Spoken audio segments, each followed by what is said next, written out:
Қазір мынау жоғарыда айтқандай Жидда қаласында жүрміз. Мынау Қызыл теңіз. Анау сіздер көріп тұрған Бурж-Валид дейді. Бұйырса әлемдегі ең биік ғимарат болады. 1 километр 200 метр деген деректер бар, сондай болады деген. Одан да биік жасағысы келіпті, бірақ анау жердің несіне байланысты, құрамына байланысты одан биік жасай алмайтын болған. Негізгі ең биік ғимарат ол Дубай қаласында Бурж-Халифа дейді, 828 метр екен. Енді мына ненің салынуы, биік ғимараттардың салынуы ол қияметтің жақындағанның белгісі. Пайғамбар хадисінде келеді, жалаң аяқ тойшылар, бұрын қой баққан адамдар дейді, биік ғимараттар салуда жарысады дейді.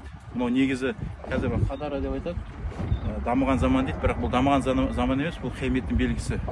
Мынандай биік ғимарат салуға ешқандай не жоқ, қажеттілік жоқ. Бірақ әлемдік мынау ненің жарыстың, рияның себебінен осындай нәрселер салынады. Бұрын арабтар қой бағып жүрген, түйе бағып жүрген жалаң аяқ қарапайым адамдар кейін мынандай биік ғимараттар салып не істейді, жарыса бастайды.